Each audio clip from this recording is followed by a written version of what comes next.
Those changes, uplifts, and upgrades, those messianic moves, those are the real responsibility of capitalism. Welcome to the Making Better podcast, interviewing some of the world's finest thinkers about a more optimistic future. Now, here are your hosts, Chris Hofstadter and Dr. Francis DiDonato.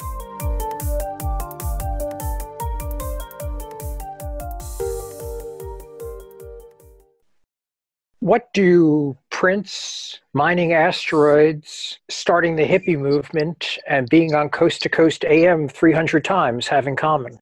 Could it be Howard Bloom? He's our guest on this episode. He talked to us about his history as a rock and roll PR guy. And that includes some time with Prince, which is a really interesting story. We also discussed how Howard helped start the hippie movement. All that and some background in science and politics, and you never know what Howard Bloom's going to discuss next. So without further ado, here's our interview with Howard Bloom. Howard Bloom, welcome to Making Better. Thanks. It's nice to be here. Yes, thank you very much for joining us. We really appreciate it. You have a long history doing public relations for rock and roll bands. Can you tell us a little about that?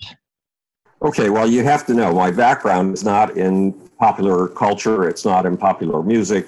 My background is at the age of 10, I got involved with theoretical physics and microbiology.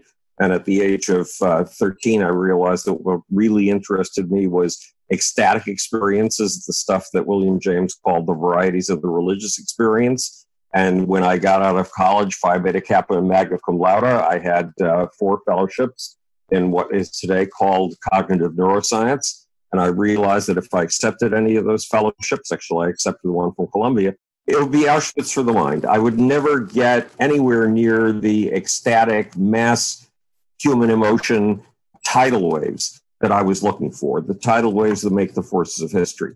So I took an opportunity and I went into something I knew absolutely nothing about, popular culture, absolutely nothing about it.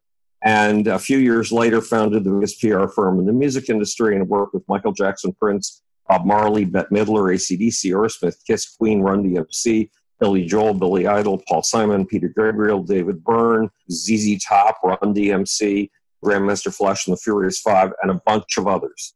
And my role, since I came into this from science and not from being a vinyl junkie, my role was, if you approached me, my role was to know your career, to have already analyzed its strengths and its weaknesses, and to see how we can make you, if you deserved it, how we could make you a permanent icon in the landscape, how we could make you a permanent presence in the lives of kids. So that's what I did in the rock and roll business. I helped generate icons. I helped subcultures find their voice. I helped country and music, of all things, because I didn't like that kind of music, found its voice. But yeah, there was a group of people that were prisoners of the Bible Belt, and they felt they had a right to be on a global stage. Well, I helped them find that voice on a global stage. I did the same with glam rock and with heavy metal, with punk music, with disco, and with Texas culture, and a bunch of others. So the job wasn't what you would think in terms of PR. Danny Goldberg, who was a terrific publicist and then became the head of Atlantic Records and the head of Polygram Records, says that I wasn't in this for the spoiled egos of rock stars, was in it as an applied science. Well, yeah, but applied science with a heart, with a gut, with a soul. I mean, if you walked into my office and you were interested in working with me, I sat you down and told you something very basic. If you expect me to create an artificial mask for you, an image, and claim that it'll make you a star, I'll send you to my best competitor. I'll get you a meeting in the next 2 hours. You can walk over from my office to his. If you're going to work with me, you have to understand that music is a soul exchange, that it's an exchange between something deep in you that takes you over and dances you on stage, that takes you over when you're trying to write a lyric and are sure you can't, and 2 hours later, there's a lyric on the blank screen in front of you. Those are the gods inside of you, and my task is to find those gods, put you in touch with them, so you know what it is that is a force bigger than you are, that makes your music for you.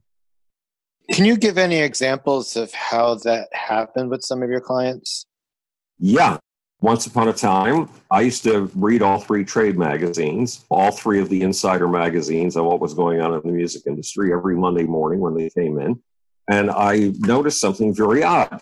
There was an artist I'd never heard of who was moving way up on the R&B charts, which white people didn't pay any attention to in those days. Not only was he moving up on the R&B charts, his record went platinum.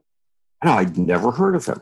And I was a student who studied every comma and period in the music industry. Then I got a call asking if I wanted to work with this unknown person out of Minneapolis who claimed to be 19 years old at the time. And it was the artist that I've been watching move up the charts. And so I said immediately, yes. He was obviously some kind of a strange phenomenon. And his name was Prince. So I laid out my conditions. I will only work with you if I can sit down with you in your own environment for anywhere from 1 to 3 days with no handlers around, no managers, no assistants, no wives, no nothing, just me and you. And if I could go on a hunt for the soul inside of you, for the soul that dances you, for the soul that makes your music. And the manager said yes. Then I got a very strange phone call from Warner Brothers Records, because Prince was on Warner Brothers. And in those days, there was a big barrier at record companies between the black people and the white people within the company. If you were a black act, you automatically got thrown over to the black staff. And the black staff and the white staff didn't really talk. Warner's was a little bit different because whereas most of the black staff on the other side of the color barrier within record companies were relatively unsophisticated people, the folks at Warner Brothers, even in the black department, were Harvard-level people, extremely articulate, extremely intelligent. So I got a phone call from one of the extremely articulate, extremely intelligent black publicists at Warner saying, you put your foot in it. I mean, you're going to have a real hard time with this one because Prince won't do interviews. We set him up for 2 interviews, and he was quiet in one of the interviews and didn't say anything, and in the other interview, tried to strangle the interviewer. Now, if this had come from a standard black staff, maybe God knows how that idea would have arisen, but I would have taken it seriously in one way, but I had to take it a whole different way coming from this super intelligent Warner's publicist. Nonetheless, I made my demands, and so they flew me, Bob Cavallo, Prince's manager, flew me to Buffalo, New York, which ironically is my hometown, not Prince's hometown, where he was rehearsing for his Dirty Minds tour at the Shea Theater. And when his rehearsals were over around 1 o'clock in the morning, we locked ourselves in a back room in the dressing rooms, and we sat there talking until roughly 7 to 9 a.m. in the morning. It was the Warner Brothers person was dead wrong that Prince wouldn't talk to me. And what were we looking for? We were looking for Prince's imprinting points. There are certain points in your life where your brain is open to a certain kind of phenomena. And when it finds that phenomena, it latches onto it, and it makes that phenomena, whatever it's hooked onto, whatever it's imprinted on, a part of your brain's shape, your brain's morphology for the rest of your life. I call those things passion points, imprinting points. So, among other things, I asked Prince this very simple question. When was the first time you remember being interested in music?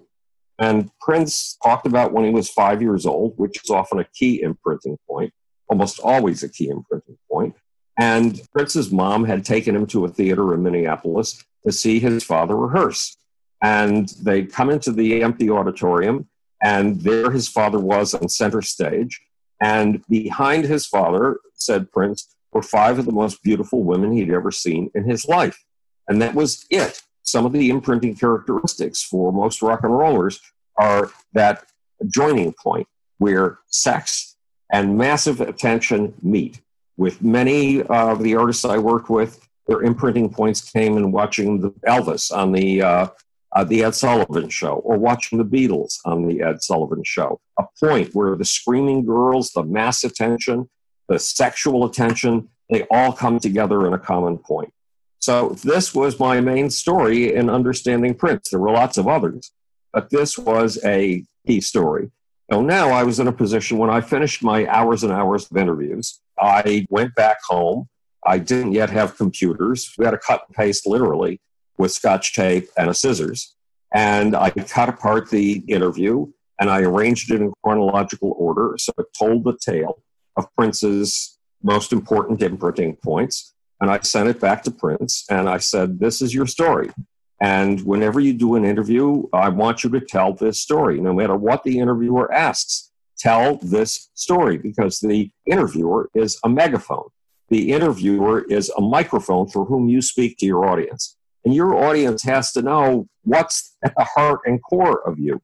And I gave him a bunch of other training in how to do interviews. And then within the next 2 years, he did roughly 150 interviews altogether. The person who I was told could not possibly do an interview and who had tried to strangle an interviewer, we never had a problem. Never. Now, look, Prince, it took me a long time to realize this. Prince was only about 5'2" tall. He was tiny. And so I would imagine that when Prince was growing up, he'd taken a lot of shit, that he'd been beaten up a lot. And so he was very timid around men. He wasn't timid around girls, especially attractive women. I insisted on going out to Minneapolis once a year, and after looking at the lyrics to his upcoming album and debriefing him, because every year your imprinting points change a little. You continue to grow, and your imprinting points grow with you. And the third year, when I went out to Minneapolis to interview Prince, he had me in the auditorium watching him as he was rehearsing, and then refused to see me. The fear had taken over. Nonetheless, one of the tricks to what I was doing is that Hermann Hesse says that you have 10,000 personalities hidden in a dark closet of the mind. And the only one of those 10,000 personalities you know is the one that fought to the surface and became you. But those other personalities are inside of you. So one of the tools that I used, which is strange coming out of science, was tuned empathy. It was finding that hidden self in that dark closet of the mind that corresponded to Prince, and then resonating to Prince's frequency.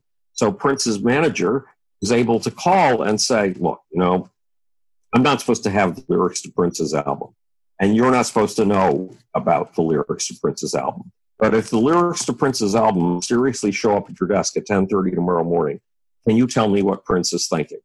And the answer was always yes. All I had to do was see the lyrics, and I knew where Prince's head was at. I knew where his heart was at. I knew where his soul was at for years, without ever once again being able to sit down and have a multi-hour conversation with Prince. So that's just one example of finding the soul inside of you and helping reveal it to your audience. So you think science would be the basis of what I did, and science was, in fact, the basis of a lot of what I did. But, science isn't science unless it uses empathy as well. Science isn't science unless it has a good sense of a lot of the stuff it doesn't know. And when it comes to the realm of the human soul, which is what I was after in the music industry, science doesn't have a clue. So you have to be able to open your eyes. And the first two rules of science, as I learned them at the age of 10, the two rules that converted me to science as my religion are the truth at any price, including the price of your life, and look at things right under your nose as if you've never seen them before, and then proceed from there. And when I was 12 and 13 years old, I discovered that the most interesting stuff right under your nose isn't under your nose, it's behind your nose. It's what I call the gods inside. As a scientist myself, I kind of view it as science is what we've been able to demonstrate in a reproducible way. And there are phenomena that we can see are pretty reproducible, but we don't have any instruments to measure them. Right. We have no numerical system for grabbing a hold of them. And in science, very often, we don't have a system involving equations and numbers. We feel helpless. In fact, usually we deny that the phenomena exists altogether until we find a way of dealing with them with formulae and math. Yeah, I think as I've grown as a scientist, I've just become more and more humble in terms of being aware of how much there is to know, how much phenomena is out there that is not subject to our senses and to our tools, but you could see their effects. Absolutely. Hitler's not a replicable phenomena, although his speeches tended to have pretty much the same impact when they were made. And yet, should science understand a Hitler and how he came to be so that we can stop new Hitlers from arising? Absolutely. Should we understand what he was able to do successfully in stirring the souls of his audience? You bet.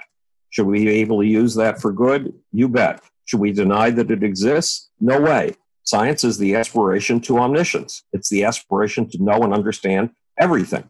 And our science is still very, very, very, very primitive. It thinks it understands the world, the cosmos, but it understands such a tiny fraction of the cosmos that it's ridiculous. And there is something called observational science. You go out into the field and you become a participant observer. You become a part of the process that you're observing. Margaret Mead used to do that in anthropology. In fact, all the great anthropologists have done that. And it's where the phrase participant observer science comes from. Well, I was doing participant observer science in the music industry, and the tales of all of these adventures are in a book. It's called Einstein, Michael Jackson, and Me, A Search for Soul in the Power Pits of Rock and Roll. And that book will be available in April of 2020. And the other books tend to focus on science, because the situation is that I left the music industry in 1988. I felt I had learned everything that I was going to learn from it. And I got sick. So I was sick in a bed for 15 years and started to write my books. This sounds hideous to say it, but the fact is I had become a legend in the music industry. And the Billboard Guide to Music Publicity, a publicity textbook, for example, had 20 pages just of an interview with me about what I called perceptual engineering. I was credited with having reinvented publicity in the music industry. So because of that, I needed to reestablish my scientific credentials because the rock and roll publicity overshadowed my scientific credentials. Did you choose to walk away from the music industry, or was it your illness? I started doing the research for what would be my first book in 1981. I started organizing the material in 1984. And I started writing it in 1987, I think. And then I wanted to move away from the music industry and just do my books full time. But there's no way you can get away with that when you've got a wife and you're at a legendary level. And I got sick, and the sickness was horrible. It was monstrous. I was too weak for 5 years to have another person in the room with me, and too weak to utter a syllable, too weak to say a thing. So it was hideous. But monstrosities produce advantages sometimes, and it allowed me to do my work on my books full time. And I needed to do my books on science because, as I said, I needed to reestablish those credentials. I mean, when I was 12 years old, I had built my first Boolean algebra machine. I had co-designed a computer that had won science fair awards. I had been schlepped off to a meeting with the head of the graduate physics department at my hometown university, the University of Buffalo, and I imagined that he was granting 5 minutes as a courtesy to my mom. And instead, we spent an hour discussing the hottest topic of science at the moment, the interpretation of the Doppler shift and Big Bang versus steady state theory of the universe. At the age of 16, I had worked at the world's largest cancer research facility, the Roswell Park Memorial Cancer Research Institute. And I had spent the summer at Roswell developing a theory of the beginning, middle, and end of the universe that predicted something that wouldn't be discovered for another 38 years, dark energy. And if you go online and look up Howard Bloom Big Bang or Big Bagel, you'll see the theory in a 5.5-minute, very simple animation. And it explains what dark energy is, which is a mystery to science. The actual existence of dark energy wouldn't be discovered till 1998. I was coming up with this theory in 1959. So even though I had this scientific background, nobody knew it. So my first books were all science. The Lucifer Principle, A Scientific Expedition into the Forces of History, which a lot of people call their Bible and reads like it was written tomorrow. The Global Brain, The Evolution of Mass Mind from the Big Bang to the 21st Century, the Office of the Secretary of Defense, through a forum based on that book and brought in people from the State Department, the Energy Department, DARPA, IBM, and MIT. The Genius of the Beast, A Radical Re-Vision of Capitalism, which the sheik who runs Dubai named a racehorse after, which is former Minister of Development, who runs a $33 billion sovereign real estate operation. And he's co-founder of the Arabian Business and Economic Forum. And he went in front of the Arabian Business and Economic Forum and said, there's a book I particularly resonate to. It contains the future of Dubai, and proceeded to read passages from The Genius of the Beast, A Radical Re-Vision of Capitalism. The 11th president of India called the book A Visionary Creation.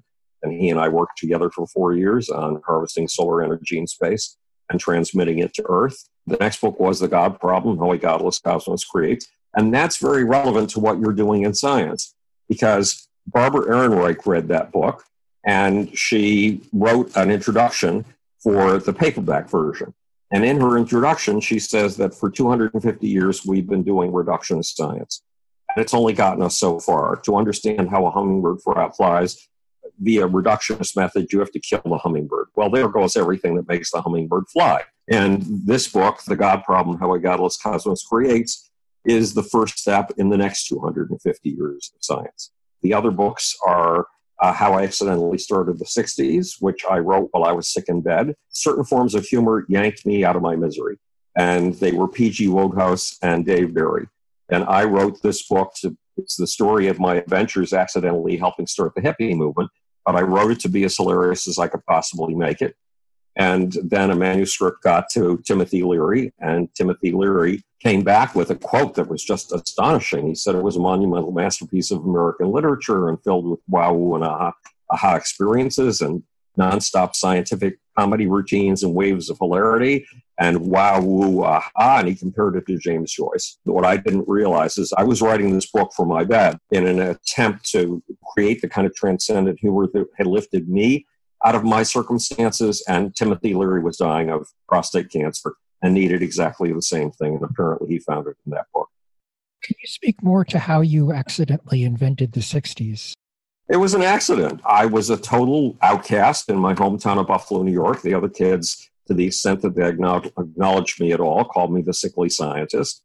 And I read Time magazine from cover to cover every week. And every week, Time magazine covered the latest escapades of the beatniks. And I thought, well, there may be no social group that wants to have anything to do with me in Buffalo, New York, but if I could ever get anywhere near the beatniks, they would accept me. So I thought the beatniks would accept me. And so I tried to drop out of high school. I tried to get a motorcycle and drive to California. I'm not realizing that not only did I not have the money for a motorcycle, I did not have a driver's license and knew nothing about how to drive one. But nonetheless, my parents managed to enlist my teachers, and they persuaded me not to drop out of high school. So when I went off to Reed College, which was called Harvard of the West and had the highest median SATs of any school in the country at the time, higher than Harvard, higher than Caltech, higher than Yale. A few weeks before the end of my freshman year, I dropped out to seek Zen Buddhist Satori and to find the beatniks. And I hitchhiked all the way down from Portland, Oregon to North Beach, which is where the beatniks were supposed to be headquartered. And I went to the City Lights bookstore, which was owned by Lawrence Ferlinghetti, who was the king of the beat poets. And the store was empty. I walked in. There was a guy behind the counter. He was reading a book. He didn't lift his eyes when I walked in. I asked him where the beatniks were. He didn't even answer. I walked out on the street looking terribly confused. And somebody stopped and said, "You look disturbed about something. Can I help you?" The kindness of strangers is really remarkable under some circumstances. And I said, "Yes, I'm looking for the beatniks." And he rolled his eyes up into his head and he scratched his forehead. And then he finally said, "Well, have you tried Colorado?"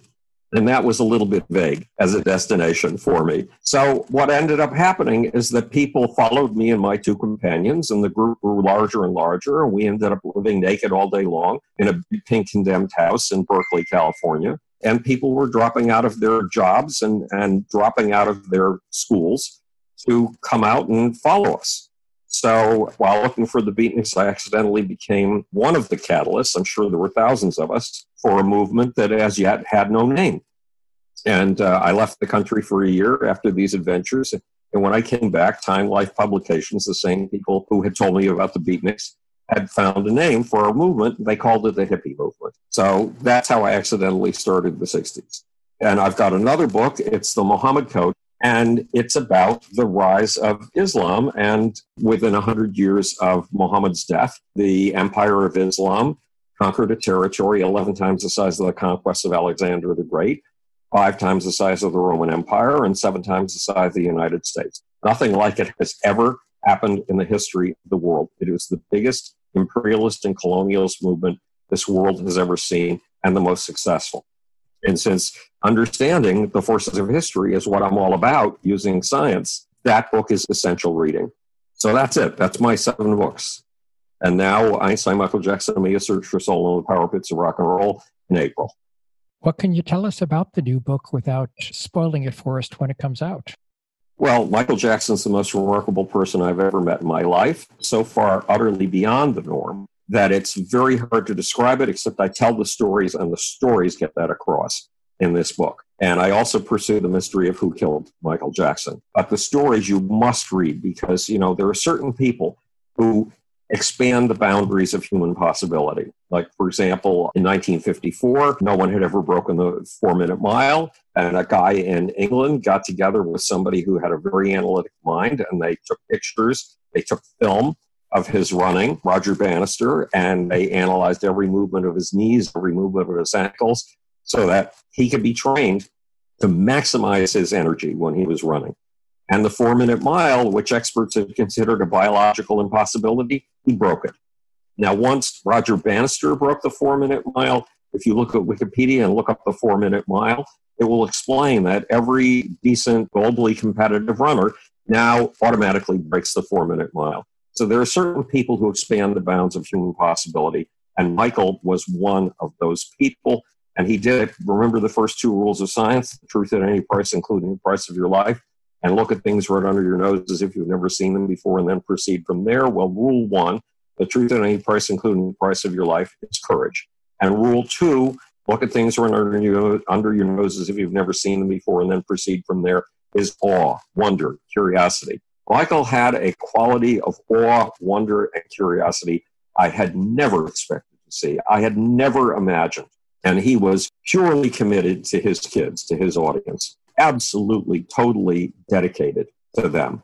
And he would have laid his life on the line for his audience. But you have to read the stories, because until you read the stories, you don't have any idea of what I'm talking about. And I'm hoping this book will correct the record on Michael. And it's the stories of my involvement with all these other artists, with Bob Marley. There's a lengthy chapter on Bob Marley, with Bette Midler, with Billy Joel, with Paul Simon, etc. It's my adventures, literally looking for soul. And how does Einstein fit in there? Einstein was a major role model for me when I was a kid. And, okay, so I'm in 8th grade, and I'm 12 years old. And I didn't register at the time. It took me decades to register this, but no one ever made eye contact with me in school. And so one day it came as a total surprise when one of the girls in class moved her eyes in my direction and fixated on me and said, "I told my mother you understand the theory of relativity." Well, in reality, I didn't understand the theory of relativity. And it was a big deal in those days. It was said that only 7 people in the world understood it. But I wasn't going to confess that to her, because it's the only thing I had to stand on, being the sickly scientist. So as soon as school got out, I got on my bicycle and I rode the 2 miles to my local library. The librarians knew me better than my mother, literally. And I said, "Give me everything you've got on the theory of relativity." And they went in the back and did some shuffling around. And they found 2 books, and they shoved them across the desk to me. One was a great big fat book, and one was a little tiny skinny book. So I started with the great big fat book, because I had learned at that point that if you don't think you understand something, if you push yourself all the way through to the bitter end, by the time you finish, you've understood something. And then 8 o'clock at night rolled around, and I was only 50 pages into this book, which was all equations and very little English. And I don't understand equations. I never have. And I realized that my mom's going to put me to sleep at 10 o'clock, and I've got 2 hours left to understand the theory of relativity. So I turned to the little skinny book. And I don't know if you've had this experience, but every once in a while, it feels as if an author has reached out through the page, grabbed you by the lapel, put his nose up to yours, and said, "Schmuck, listen, I've got a message for you." Well, that's what happened with the introduction to Einstein's book. Einstein seemed to drag me nose to nose with him and say these words: "To be a genius, it is not enough to come up with a theory that only 7 men in the world can understand. To be a genius, you have to be able to come up with that theory and then explain it so simply, so clearly, that anyone with a high school education and a reasonable degree of intelligence can understand it." So Albert Einstein, through the pages of a book, had told me, "Schmuck, listen up. You want to be an original scientific thinker? You have to be a writer, and not just any writer. You have to be a delicious writer, a clear writer." So that became part of my marching orders as a part of my science, to become a writer. And becoming a writer was what accidentally got me into popular culture and ultimately into the music industry. So Einstein was responsible, of all things, for my ending up working with Michael Jackson and Prince.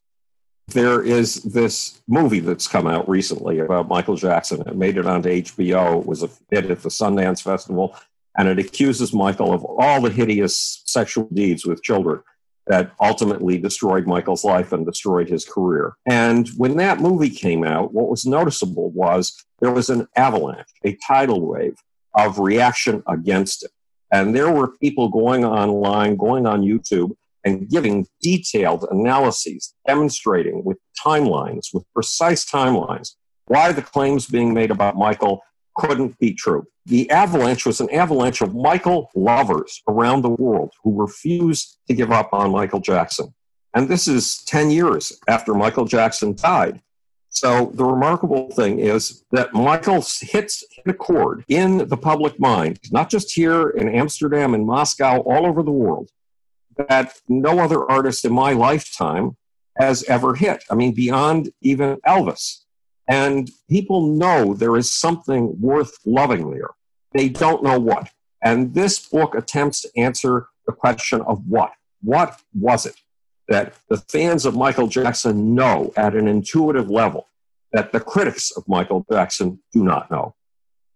There's a phenomenon that I've always been interested in, which is how popular music participated in the evolution of human consciousness. And one of the things that was really clear in the 70s is, America at that time, it seemed very free in terms of the process by which grassroots music would be discovered and then curated and offered to the public by either AM or FM radio, that sort of thing. And meanwhile, like in some of the communist countries, it was all controlled by the government. It was laughable, actually, in comparison to the richness and, I guess, just the immediacy of the music that the West had. Are we sort of creating through the corporatization and monopolization of the media something that kind of mirrors what happened in Russia and how causing things to stall maybe in terms of how fast this country could be evolving is the fact that the cutting edge of the arts isn't really being offered to the masses, the people who are capable of appreciating it, but aren't going to go out and find it on their own. Well, I think the opposite is happening. Look at what I just alluded to, Pandora. Pandora and Spotify have changed everything. So has YouTube. People are able to find a far vaster array of music than they've ever been able to find in their lives. And musical artists are able to find an audience more easily than has ever been possible in the past. In fact, in the 1970s and 1980s, when I got into the music industry, there was a rough equivalent of a Stalinist bureaucracy at the top, the gatekeepers, the folks in the record industry. You had to get the attention of A&R guys, those are talent scouts, and manage to get a record company contract. And record company contracts were almost impossible to get. Maybe one out of a million musical acts actually got a music industry contract. So without going through the gatekeepers, you couldn't reach the public. Today, you can go out and start touring on your own if you can afford it, because it's very expensive to tour. And you can start connecting with your audience. You've got people like Amanda Palmer, who raised over $1 million on Kickstarter. That wasn't possible back in the 70s and 80s. And with Pandora, you have personal control over what you get to listen to. You give thumbs up and thumbs down to things, and you can add any artist who's on Pandora that you want to the station that you're listening to. That wasn't at all possible in the 1970s and 1980s. You had top 40 radio, and you had something I helped establish in the whole story of how that was done, or at least I was there for its birth. You had progressive radio where the DJs were allowed to play anything they wanted. I think we used to call that AOR. Yeah, Almornia radio. You're right. My role was accidental. I mean, most of my life has been accidental. In order to get into popular culture, I started a commercial art studio with a bunch of starving artists. One day, I walked our portfolio of artwork into ABC, and ABC had owned 7 FM stations. And this new concept of progressive radio had just been invented. And ABC was going to do something incredibly risky. It was going to take these 7 stations, stop doing the top 40, which everybody else was doing, a limited 40 songs that got airplay, and was going to go with the progressive format. And it hired me and my art studio to do all the graphics for this huge change. And we did a spectacular job. I had a 19-year-old artist named Bradley Johansson who was a visionary. Every time he sat down and did a picture, it was an entire world you had never seen or imagined before in your life. So he did 7 of these imaginary worlds for ABC, and it helped put them on the map. And ABC asked me to found an advertising agency in order to handle all their ads, and I didn't want to learn time buying, which sounded incredibly boring to me, so I didn't do it. But that gives you a measure of how trusted we were at ABC Records. So I was there for the inception of album-oriented radio. I wasn't a mover and a shaker. I was a participant. Remember, I didn't know anything about popular music. My Rachmaninoff, Beethoven, Bartok, and Stravinsky were the people that I had been listening to since I was 10 years old. And the head of promotions for ABC started educating me about popular music. And then one day she said, look, we're having a concert in Studio B. Why don't I give you 2 tickets? Okay, so I took the 2 tickets, and I took my lead artist and took him with me, and we went to Studio B, and there was this piano player on stage. And my artist, Peter Bramley, started getting up out of his seat and whooping and hollering, and he embarrassed the shit out of me. I thought, this is terrible behavior. Why can't he just sit still? And then the concert was over, and it took me years to process this. What I failed to realize is one of the reasons that that artist on stage, that piano player, was able to give such an incredible performance was because Peter Bramley was feeding him energy, and you need energy from an audience if you're a performer on stage. It's what lifts you out of yourself. It's what does give you an ecstatic experience. It does allow the gods inside of you to dance you around like a marionette. And the artist on stage was named Elton John, and the album came out as Elton's first live album. And you can still hear Peter Bramley to this day whooping and hollering and helping make that concert what it was. So I learned about popular music from my experience, my involvement with ABC, and my involvement in helping them establish album-oriented rock or album radio. I used to just absolutely love the DJ Vinny Scelza in New York. I don't know if that name rings a bell. Oh, yeah, absolutely. And plus, there was the day I was up at ABC, and their DJ in the new format, one of their DJs was named Dave Herman, and there was a stack of records almost up to his shoulder, at least up to his nipple in front of him, and he was leaning on it with his elbow, and we were talking, and then one of the album covers caught his eye, and he looked down, he lifted the album cover in his hands, and he said, this looks interesting, I think I'll play it when I get on the air. The album that he picked up was called Jesus Christ Superstar. It was the most unlikely record you've ever heard of. It was a rock opera, which was a dream at the time. It was the story of Jesus Christ told from the point of view of Judas Iscariot. I mean, how the hell would that ever be commercial, right? And it was the first airplay. Dave Herman's play was the first airplay that Jesus Christ Superstar got. And of course, since then, Andrew Lloyd Webber, the writer of Jesus Christ Superstar, has become a multi-billionaire and has been recognized by the Queen. So it was almost, my experience was an almost Forrest Gumpian experience. Sometimes I made things happen that wouldn't have happened without me. And sometimes I was there along for the ride and can tell you what it was like. And it was fascinating. Well, one of the things we like to discuss on this program are concepts for the future in how we can evolve beyond where we currently are right now in terms of technology, in terms of how the world is structured in every regard. And I was wondering what your thoughts are about what direction the world is going in and what kind of vision we can aspire to. Well, 4 billion years ago, there was this hideous planet, absolutely monstrous, poison pill of stone.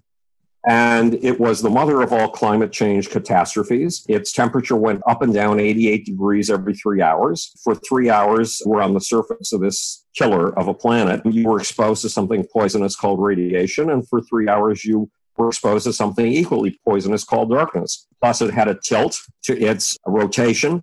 And the result was that as it rotated around the sun, it produced 4 major climate changes a year: summer, fall, winter, and spring.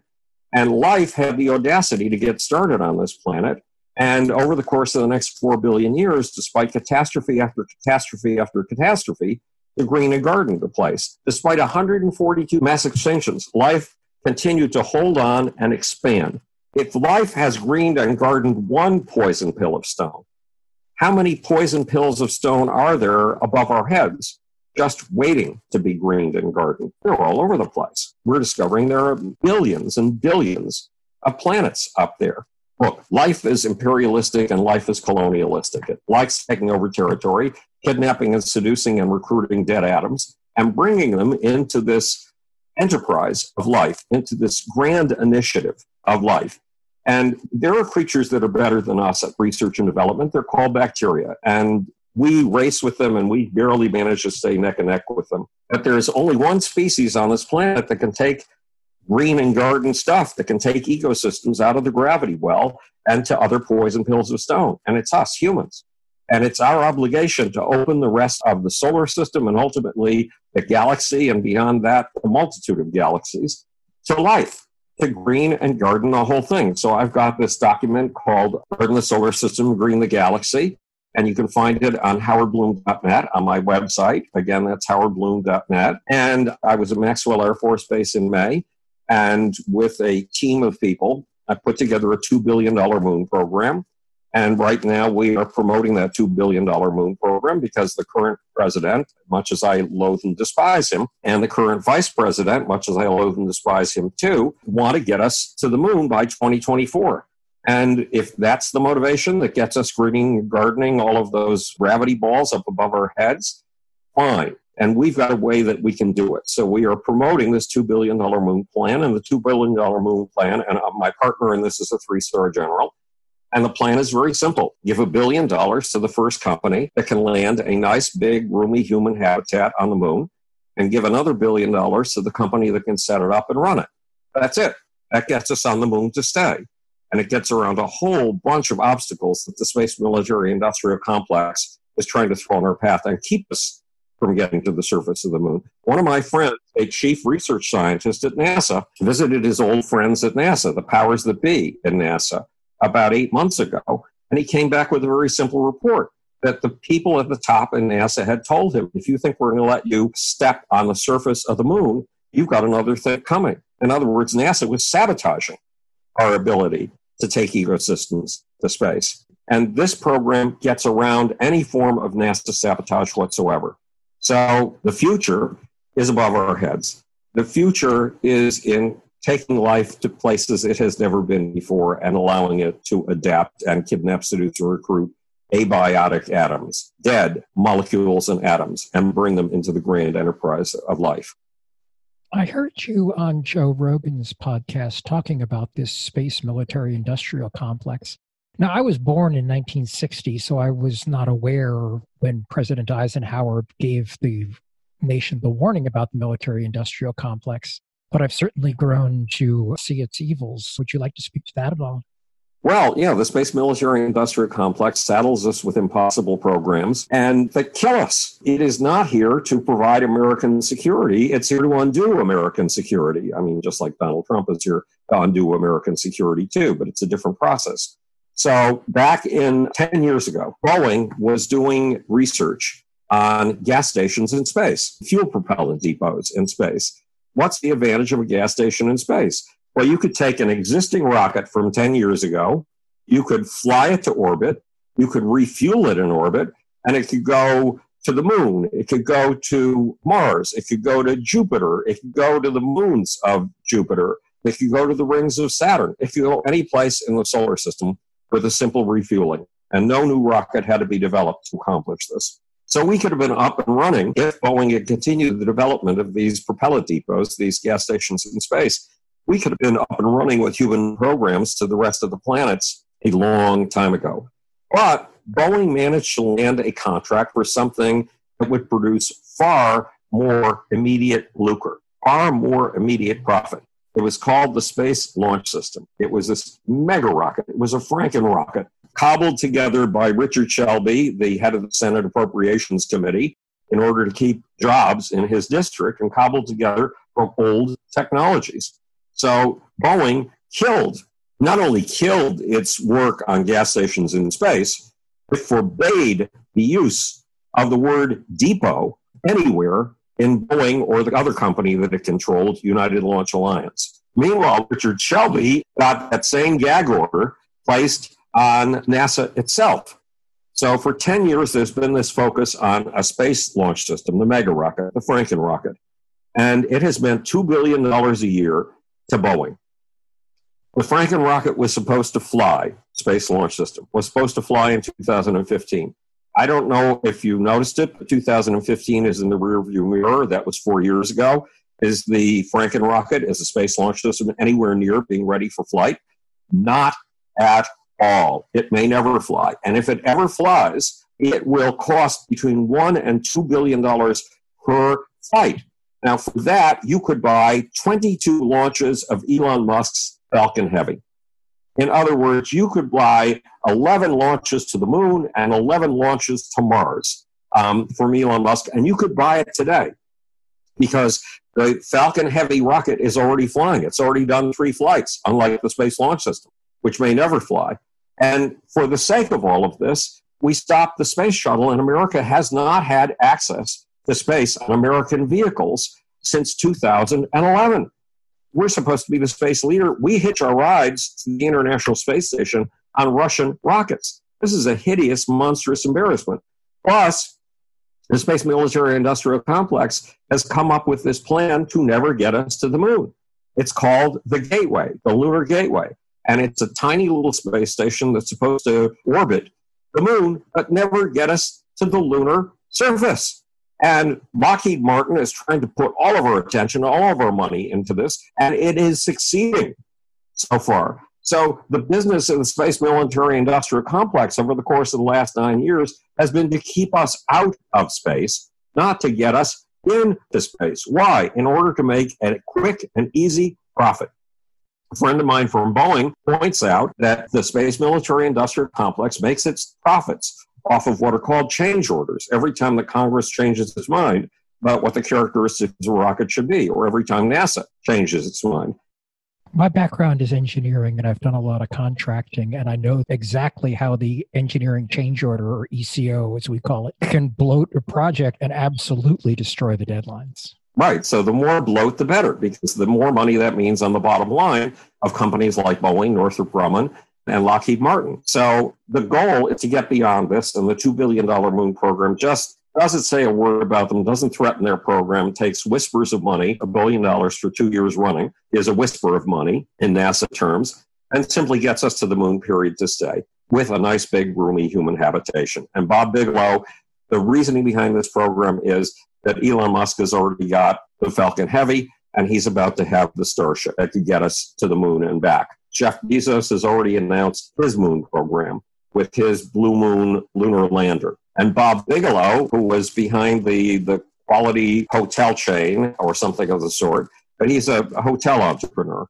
And he bought inflatable habitat technology from NASA over 15 years ago, roughly 20 years ago. And he's had a plan for a lunar colony, and he's been building it for 10 years. For 10 years, we've had a lunar colony that could be finished in a year or two with a little bit of extra funding.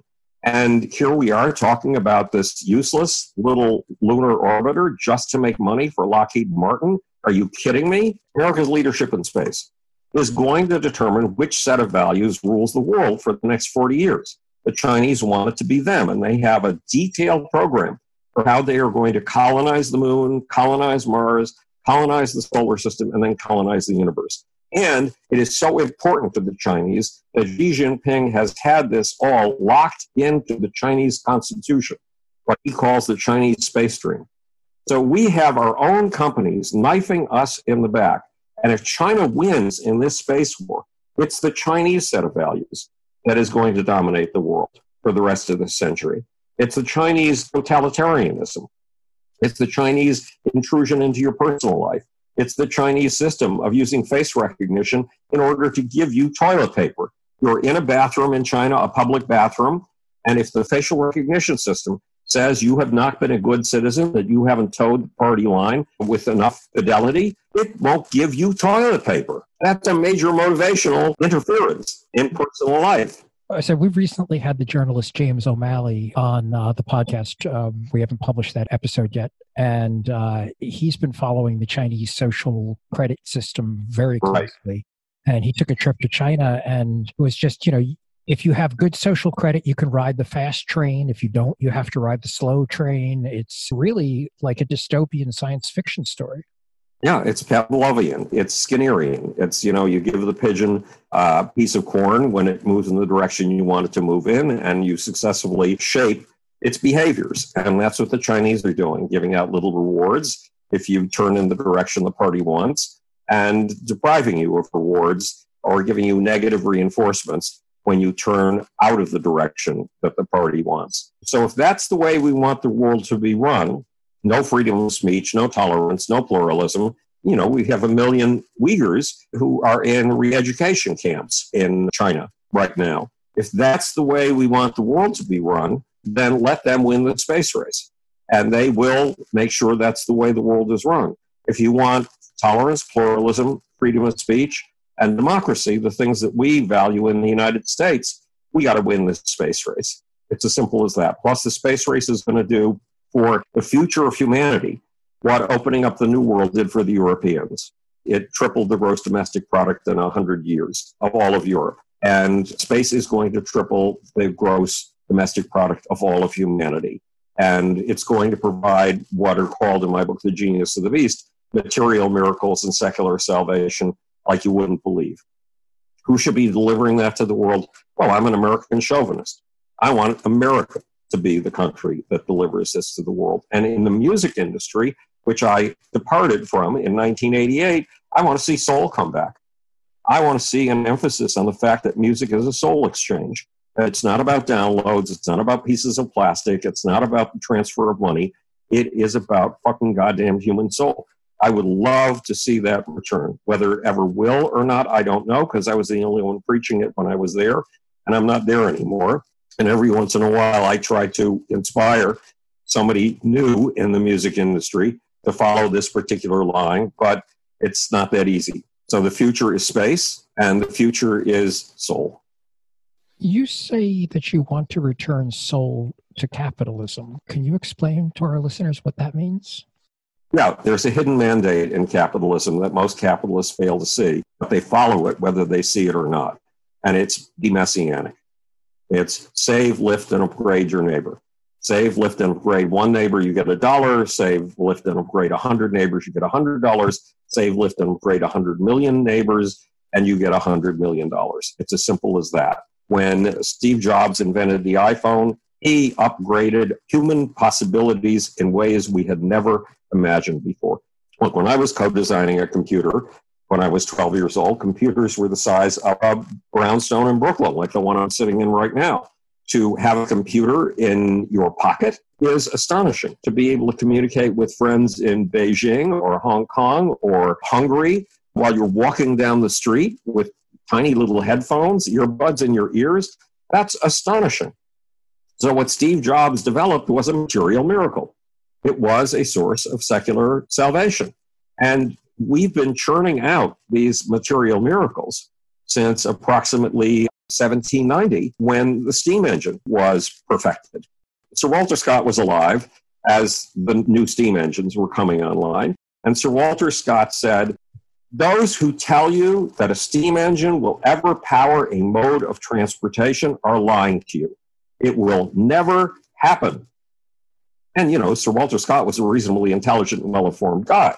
Well, then steam engines were put on ships. And all of a sudden, instead of taking months to get across the Atlantic and being totally reliant on winds, you could directly go across the Atlantic in a week or so. We've been introducing these new material miracles every 10 to 15 years now for over 200 years. And what's the job of you and me? What's your job as an engineer? What's my job as an imagineer, as a visionary? It is to make sure that those material miracles come at an even greater pace in the future, that we utterly change the nature of what it is to be human. Look, when parents put an iPad in the hands of their 16-month-old child, and that 16-month-old lays in his cradle and starts exploring the digital landscape that's implicit in the iPad and comes to know that digital landscape better than his parents ever will, and comes to be more proficient in the use of this thing, the use of an iPad, than anyone could possibly have imagined. And that child ends up at the age of 5 going to first grade with the equivalent of a bachelor's degree in submarines or dinosaurs or whatever the subject of his or her personal obsession is. You've changed the nature of what it means to be a human being. And those changes, uplifts, and upgrades, those messianic moves, those are the real responsibility of capitalism. Yeah, I was just wondering where you go from there. Well, where you go from there, the law of unintended consequences. Every time you invent something, if it really takes hold, it produces results of kinds you never could have imagined before. And putting that first habitation, that nice, big, roomy, comfortable human habitation, a Bob Bigelow inflatable habitat on the moon, where that's going to lead, well, it's going to take an industry. When Sputnik went up, who could have ever imagined a communication satellite, Dish TV, Direct TV, being able to take the Olympics from one side of the globe to the other instantaneously, not having to make a videotape and then rush the videotape by courier to New York so it could be seen in North America. Who could have imagined the telecom business? Nobody. Nobody did. And yet today, the satellite industry alone is worth $1/3 of $1 trillion a year. And once we get to other poison pills of stone and start greening and gardening them, we're going to triple the gross human product eventually. First, we'll raise that to $3 trillion from $1/3 of $1 trillion. And then it will utterly change the nature of what it means to be human. And it's the unintended consequences that are going to be the real stunners. When Steve Jobs invented the iPhone, he never imagined putting an iPad in the hands of a baby and how it would change that baby's life. Look, we're born with twice as many brain cells as we use, and then half of our brain cells are paired away. They go through apoptosis, pre-programmed cell death. So the ones that stay alive, the brain cells that stay alive, and the assemblies of brain cells that stay alive are the ones that are called upon for action and use. When you put an iPad in a baby's hands, you resculpt its brain because there are whole ensembles of neurons that would have died out in a previous generation and are now kept vigorously alive. You have just changed the nature of what it means to have a human brain with a simple piece, well, not so simple piece, of technology. So we do not know what the impacts are going to be of gardening the solar system and greening the galaxy. We don't have a clue. All we can say is material miracles come tumbling out of the least expected places, and this is certainly an opportunity for material miracles we have never imagined in our lives. We've had a couple of scientific skeptics on the show, and you're on Coast to Coast, the radio program with the UFOs and the weird conspiracy theories and all of that. And I'm certain you're probably going to be the only guest we ever had who's been on Coast to Coast.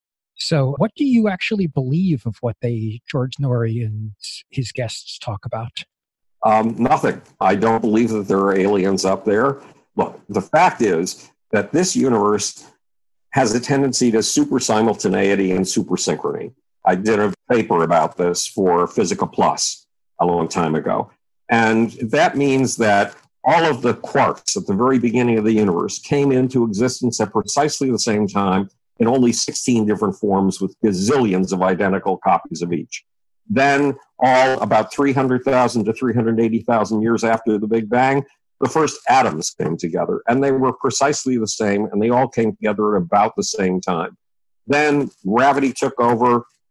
You had the era of the great gravity competitions, the great gravity crusades, and that resulted in the assembly of black holes, galaxies, and stars. And black holes, galaxies, and stars are all pretty much the same, and pretty much arrived sort of at the same time. So if the universe is in the habit of giving birth to new forms, entirely new forms, like galaxies and stars and planets, and putting them together in pretty much the same form at pretty much the same time, then it stands to reason that megamolecules have assembled life all over the place at pretty much the same time, give or take a million years or two. But we have absolutely zero evidence for the existence of alien life, of life outside of this one single planet. And we've been looking diligently for it since I put Earth, Wind, and Fire together with Carl Sagan to see if Earth, Wind, and Fire could do a benefit concert for the SETI project. And that would have been about 1981. That's 40 years ago, almost. And we haven't found a thing. So the odds seem to be, from a scientific point of view, that there is no alien life, that we're it when it comes to life. So I don't believe in any of the conspiracy stuff. I mean, they have me as their token Democrat, as their token liberal, and as their token real science person. And I appreciate the fact that they want me. I mean, 300 appearances is terrific. It gives me new challenges, new things to explore and research every single week. So I'm very grateful to them, but I don't agree with any of the ideas that they tend to fixate on. I enjoy listening to Coast to Coast. Sometimes I have weird sleeping problems and I'll find myself awake when it's on. And even though I disagree with everything, I enjoy the humanity of the callers. I think there's something in the people who call into that show that I just find compelling. And you're one of a whole mess of people all over the country who are secret listeners to the show, who will not confess it during daytime hours, who are, for one reason or another, awake at 1 a.m. Eastern time when the show starts, and are insomniacs and enjoy listening to the show. They had me do a 1-hour debate with one of their Republicans on Republicanism versus Democratism. They took a poll, and he got 80% of the votes, and I got 20% of the votes. But that 20% is so grateful for hearing sane stuff that it makes it worthwhile. And George is very good to me. George Nori, the host, is very good to me. What makes the difference between a Democrat and a Republican? So the Republicans operate on fear of people smaller than they are, people weaker than they are. They get their hierarchical kicks. They feel high on the social totem pole by stomping on the people beneath them, immigrants in this case. Democrats tend to want an open world. Democrats tend to want a global world. The amygdala, which is where political activities are centered for conservatives, is a fear center. The insula is an identity center. It's more concerned with flashing symbols to those in your group that you are one of them. And there's a huge amount of conformity within the liberal left among us Democrats. But we're operating from different parts of the brain, and we're operating with different assumptions about what the world is really all about. And Donald Trump is betraying America, and he's a traitor. I mean, to use words, I don't like to use these words in political discourse, but they're words that are used every single day by the Tea Party and the conservatives. They use the word traitor and they use the word turncoat. Well, Donald Trump is the only traitor and turncoat I have seen in the White House in my entire lifetime. I think this has been a very good interview. I've really enjoyed talking to you, Howard. What would you like to plug or promote, or what would you like our listeners to look at? Well, just look up Howard Bloom on Amazon and buy any book that you choose, and then let me know what you think of it. Meanwhile, keep your eyes peeled for Einstein, Michael Jackson, and Me, A Search for Soul in the Power Pits of Rock and Roll coming in April. Maybe you can come back on the show then. And well, that would be terrific. I will look forward to the next time. We'd love to know what you think of our podcast. Please visit us online at makingbetterpod.com.